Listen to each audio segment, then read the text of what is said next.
Thank you, Acting Deputy President. During the election campaign, I told Canberrans that I would look at each piece of, should I become a senator, I would sit in this place and look at each piece of legislation on its merits. Look at it and say, how will this affect people of the ACT? How does this square with the kind of future that we want to create in Australia? And my commitment was that on the big pieces of legislation that were contentious, I would consult as widely and as thoroughly as I can. And this is what I've tried to do over the last month. I've listened, I've consulted, and I've negotiated honestly to get the best outcome for the people I've been sent here to represent. I was watching the Senate earlier, and it really highlighted that I understand there's some politicians in this place who can stretch the truth at times, and I would like to point out that in the meeting that Senator Hanson referred to, she was not present, and I've been very upfront with concerns about how rushed this legislation has been. This is a big IR omnibus bill. Indeed, standing here, I moved a motion to push the reporting date out so the Senate had more time to consider this bill. And in the vote that was narrowly defeated, may I point out that a credible source informs me that Senator Hanson was in the Virgin Lounge on her way home. So I take on board her comments, but as far as engaging with this bill, she is a long way off the mark.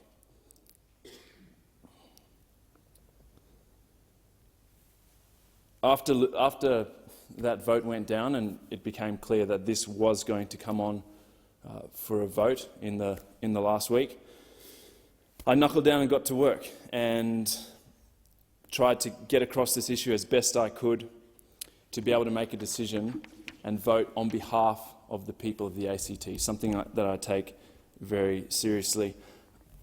I have consulted, I've held a roundtable with business, I've had a town hall attended by 200 people or so, I've met with workers, business owners, big and small, unions, employer representatives,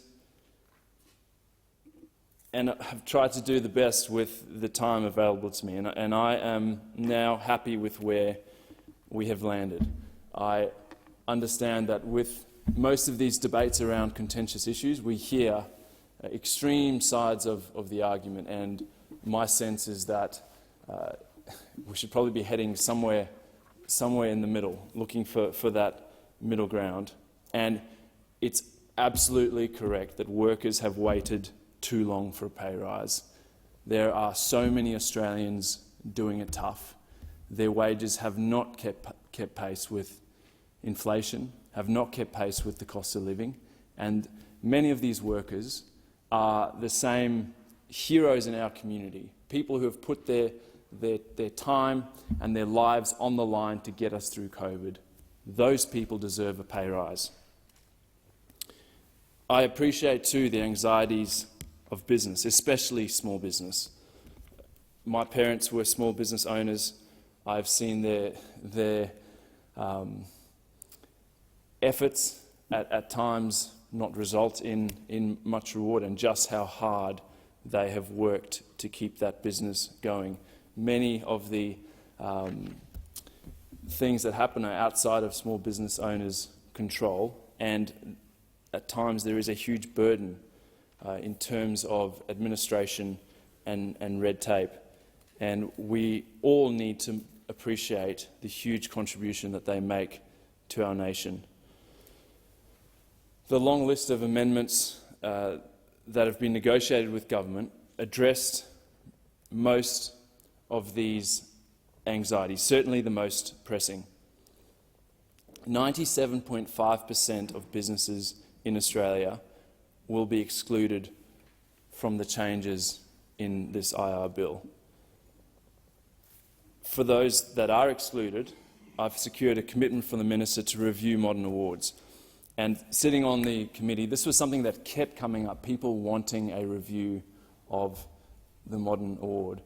A whole range of views, from some people wanting them simplified, others wanting more awards so that if they have a more niche business, rather than having a 150-page award, they can have something that just applies to their line of work. For the 2.5% of businesses who will be affected by this bill, there are a range of new safeguards that the government will have to put in place.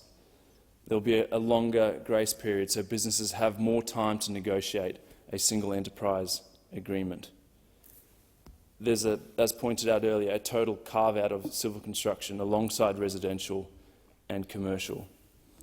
A new reasonable comparability threshold in the common interest test to provide more clarity and to deal with one of the issues that kept getting raised was the need to ensure that, for example, the big supermarket chains are not able to drag your IGAs and independent grocers into a bargain. As pointed out too by many, there's a higher threshold for small business, 20 headcount, and that doesn't include seasonal workers, doesn't include irregular casuals. There's also a new safeguard for medium-sized businesses of 50 people or less that makes it harder to get in and easier to get out of multi-enterprise bargaining.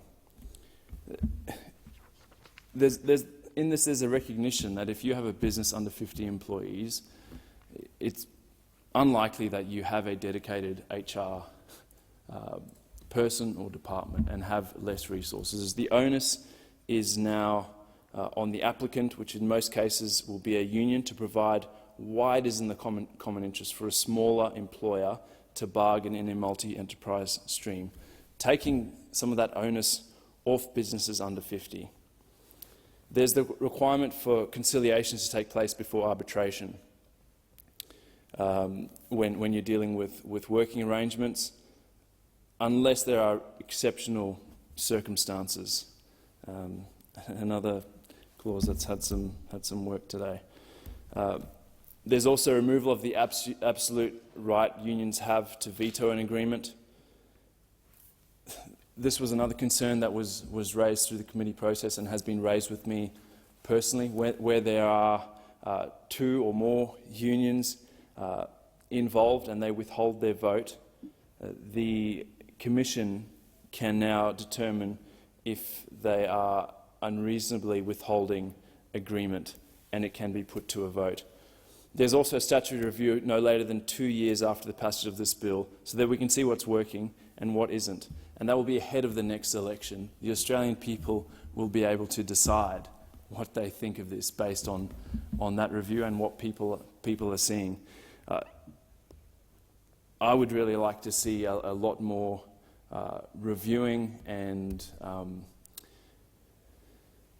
adapting legislation as we go. The approach of setting and forgetting things, I don't think is appropriate given how big many of the decisions in this place are. Then there are other parts of the agreement I'd like to speak to. Senator Cash rightly pointed out that it was struck late at night. I was here for the College of Nursing ball, and we'd been negotiating for a couple of days, and finally landed in a spot where I can now, hand on heart, vote for this bill and believe that I'm voting on behalf of the ACT people in good faith. One of the things I would like to address is that there was no secret deal. I've been very upfront about the terms and how it was agreed and who it was agreed with.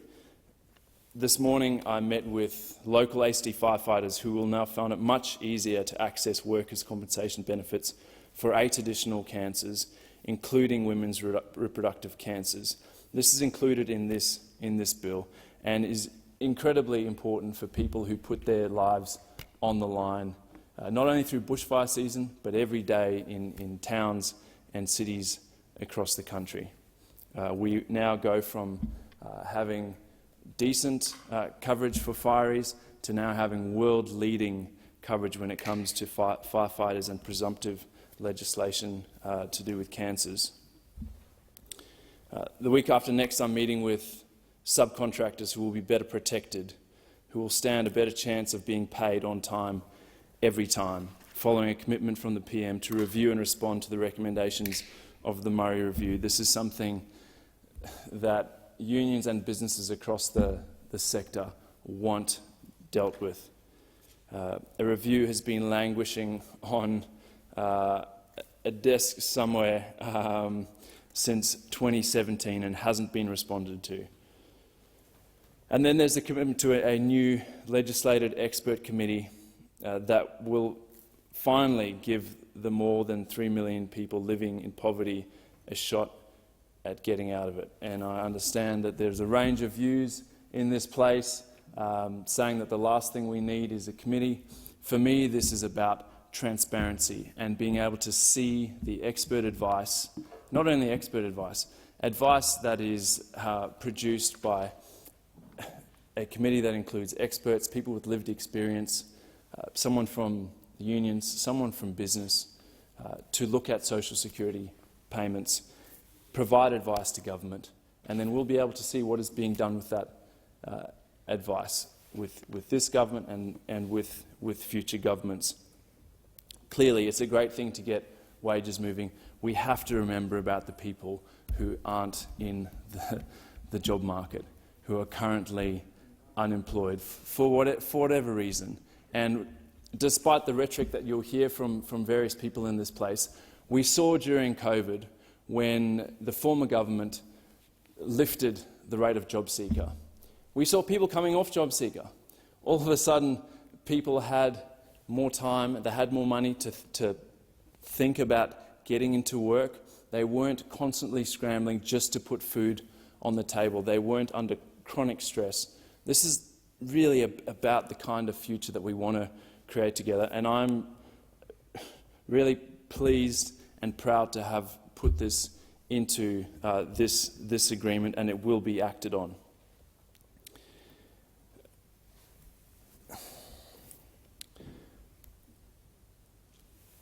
I'd really like to address again just how important it is that we get wages moving for people in our communities who clearly need it. And the highly feminized industries, the people who are educating future generations, are looking after the generations that are at the end of their life and are cleaning our offices here in Parliament House, the Senate floor. I understand that there is criticism from the big business lobbies. I'm not here to represent big business. I'm very open about that. I'm happy to cop the criticism. I've engaged with them. I've been upfront with them, and I believe that this is the right decision on this bill. I wanted to thank the fellow senators for their engagement on the committee process on all sides of politics. I really do find it such a valuable process. It is a real privilege to be able to interrogate and ask questions of experts, people with lived experience, and really has been fundamental to being able to ask better questions, to have questions answered, and then to form a position on this bill. I would urge and ask the government in future to allow more discussion and scrutiny on big pieces of legislation. This has been rushed.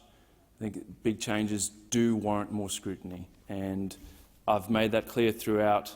As I said, I moved a motion to push the reporting date back. That was unsuccessful, and so I've made do with the time allocated, and I will be supporting this bill. Thank you, Senator Pocock. Senator